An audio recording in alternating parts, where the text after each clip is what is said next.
It's the book of John, chapter 3 and verse 5. Yeah. Yahushua answered, verily, verily, I say unto you, and thee, except a man be born of water and of spirit, he cannot enter into the kingdom of God. Right. So when Yahushua spoke on being born again, I believe it was Nicodemus he was speaking to.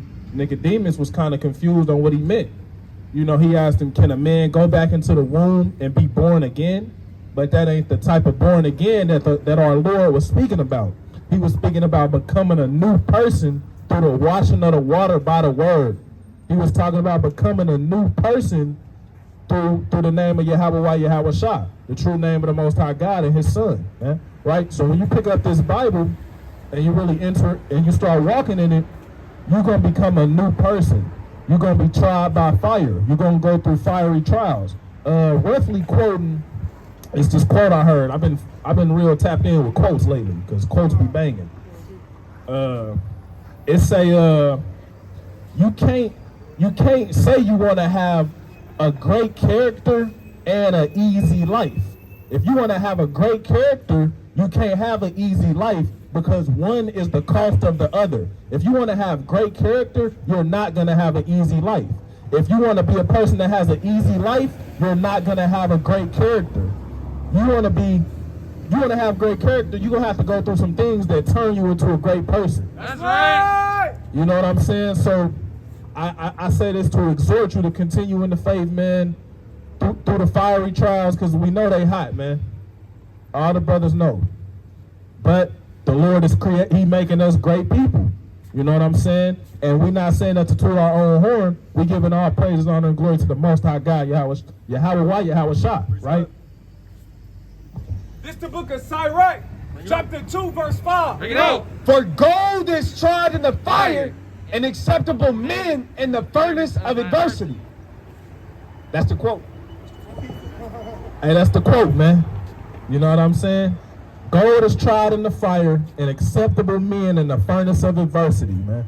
So, if you know anything about forging metal, you heat it up, you get the hammer, you bang it, and you see it, and you're like, nah, it still got some impurities. You heat it back up, throw it in the fire, because it ain't ready yet, man.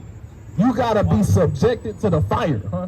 Dip it in the water. Dip it in the water, it kind of, you look at it, nah, I don't like it yet. That's how the Most High doing us, man. We ain't ready yet, man. That's why he keep putting us through fire and fire. He putting us through these things to make us perfect, man.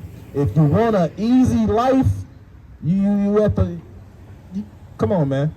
How you gonna be perfect with an easy life? What about an easy life makes you perfect? Tell me that, cause I ain't gonna lie. I'm bothered by people who don't have no character about themselves, like, and you gotta watch. I gotta watch that because I don't hate my people, but sometimes I see a brother. I got somebody specific in mind, but I ain't gonna say their name. And they just don't got no manliness about them. They don't got no drive, no ambition, no goals. They don't got no morals, no nothing, man. I'm like, bro, what kind of nigga is you, man? Just excuse my language, but that's just what I really think. Like, what kind of man are you, bro? What kind of guy are you trying to be, man? What's to you? I don't feel you, man. You just kind of what is it called? You kind of just. You're just out there. You just kind of out there, man. What? You said what? Lackadaisical, man. You sweet, man. You kind of weird to me, man. I don't get it. I just don't understand. You know, and it's a balance because you don't want to be overly assertive and overly because the Most High God is in control of things at the end of the day. That's what we got to keep in mind. That's what I'm saying all this to say. The Most High God is in control of things at the end of the day, man. But can I get a 1 Peter chapter, I believe it's chapter 2, about man, you there quick. Where it say to your faith add virtue, to your virtue. That's the one right there. That's the one right there. All right, this is 1 Peter 4, verse 12. Bring it out. Beloved, think it not strange concerning the fiery trial, which is to try you, as though some strange thing happened unto you. but rejoice, inasmuch as ye are partakers of Christ's sufferings, that when his glory shall be revealed, ye may be glad also with exceeding joy. Right. So don't think it's strange the fiery trials that you're going through, man. You going through fiery trials, you put a smile on your face, man, because you're gonna rejoice even much more. You know what I'm saying? At the coming of Yahushua, man. You know what I'm saying? The glory is gonna be revealed that much more, man. This man made it through those fiery trials. This man overcame all them temptations. This man, you know what I'm saying? He overcame all those battles, man, that he struggled with, man. You know? And people gonna see that and glorify the Most High. You know what I'm saying? Yes, sir. This is the book of Sirach, chapter 2 and verse 1. Bring it out. My son, if thou come to serve the Lord, prepare thy soul for temptation. What? Prepare thy soul for temptation. One more time. Prepare thy soul for temptation. Right. So if you come to serve the Lord, prepare your soul for temptation. If you say you want to be a man of God, you must think that's a light thing. You must think it's a joke out here to represent the Most High God. It ain't no game, man. That's why you got to go through that fire, man. Because it's not a game. It's real life. You know what I'm saying? You got to represent him the way he want to be represented. You can't represent him the way you think he should be represented. He holding you to his standards. That's right. And you can't say, you can't complain against the Most High, because at the end of the day, he giving you less than what your sins deserve, and at the same time, he's the Most High. What leverage do you have? What argument can you take up against the Most High to where you be right and he be wrong? We read in Job, I think it's chapter 30, somewhere in Job, it said, can you disannul the Most High questioned Job, like, so what? What do you got to say? He said, gird up your loins like a man and speak. And Job he didn't want to say nothing then, because what can you say? He gave Job less than his iniquity deserved. And Job was a perfect man. Come on, man. Understand that, man, and accept what he's doing and be thankful, man, because he's perfecting you. It say, roughly paraphrasing, the most who he chastised, as many as I love, I rebuke and chasten, right? As many as he loves, he rebuke and chasten. So that just lets you know the Lord dealing with you, man. If you ain't going through nothing, something ain't right. This is Job 40, verse 6. No. Then answered the Lord unto Job out of the whirlwind and said, gird up thy loins now like a man. I will demand of thee, and declare thou unto me. Wilt thou also disannul my judgment? Wilt thou condemn me, that thou mayest be righteous? Hast thou an arm like God, or canst thou thunder with a voice like him? So you sitting up here, in opposition to what the Most High got you going through, man. You need to be in alignment. You need to have a spirit of acceptance and meekness and a submissiveness to what the Most High is putting you through, man. And you need to have that positive attitude, man, and that cheerful countenance at all times. You know what I'm saying? Your faith is being built up. Yes, sir. All right, good point. Hey, so a lot of people have the concept or the idea that they can go against God, but what it'll do, he said, let your spirit come out your body and see how big you are then. Let's see how tough you are when your spirit come out your body. Right? A lot of people want to get into the heaven, to the Most High God, to the kingdom of heaven, but they don't live for God at all throughout the day. But they got a lot of pride on themselves thinking that they got it. They're going to get into the kingdom when it's all said and done. But when that spirit come out their body, they ain't going to have nothing to say. They ain't going to have nothing to say. Right? The Most High God got all the questions, all the answers. He know everything. Right? So what you going to do? What you going to do when that time comes? You going to be big and bad then? You ain't going to be able to flash your money then.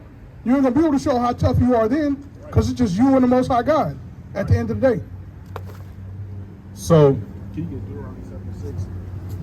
the Most High God, man, whether you know it or not, he got standards, like I say. Just like it say, what is it called? Acceptable men are tried in the furnace of adversity, man. You like gold being refined. You like jewelry, man. If somebody valuable You don't want to, the Most High is a great king, right? And to a great king, you don't want to bring no weak gift. You don't want to give him nothing less than your best, man. You want to bring your best to him because he's a mighty king and he have high standards, man. So that's why you got to be purified, man, to be presentable to the Lord. What does it say? You got to be cleansed by the washing of the water, by the word, that we may be presented right and without spot. We got to be clean. We got to be 14 karat. Higher than that. His standards is higher, man. We gotta be worthy, man. So you gotta be tried to prove if you're worthy. That's like prove a friend.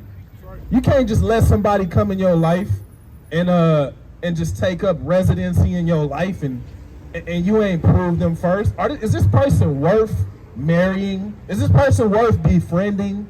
What's the pros and cons, man? Have they proved their worth?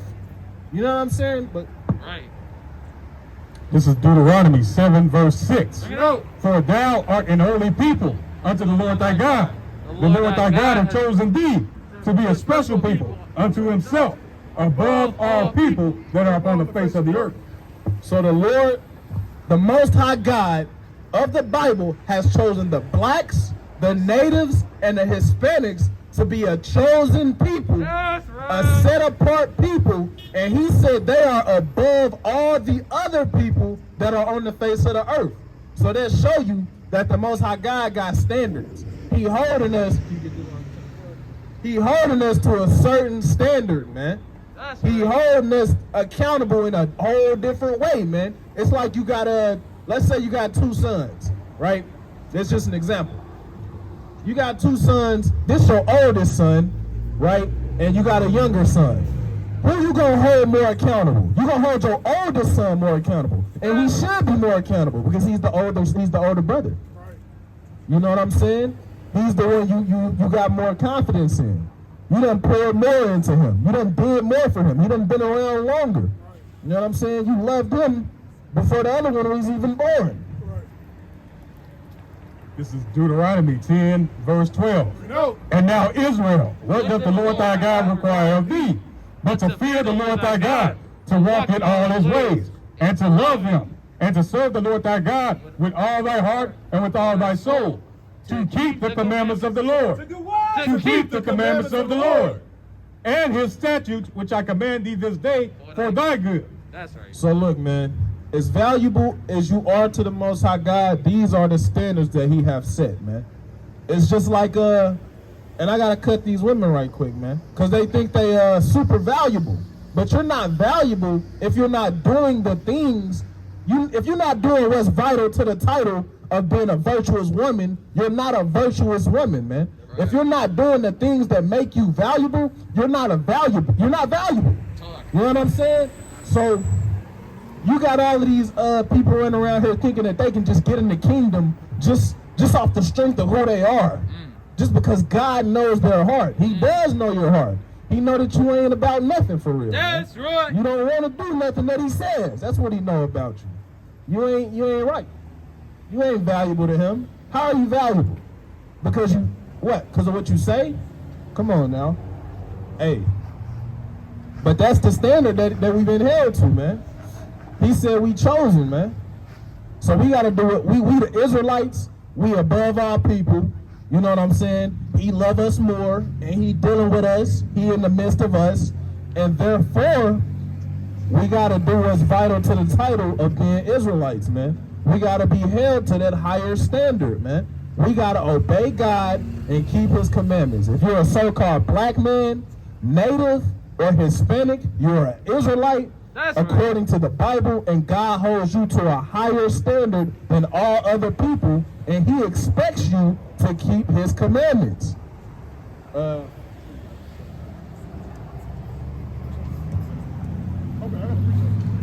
It's the book of Jeremiah, chapter 17, and verse 9. Bring it out. The heart is deceitful above all things and desperately wicked. Who can know it? So the Most High, when people say the Most High God knows my heart, he does know your heart, and he knows that it's wicked because you choose to do your own thing. You choose to serve your own lust and your own pleasures, and you leave the Most High God second or last. So that's a beautiful point, and it's just so prevalent in modern times, especially especially among these women and on the dating scene. Because I'm not for the whole man against woman thing, but the truth is the truth. You can't say you're valuable just because you can't say you're valuable according to your standards. Right.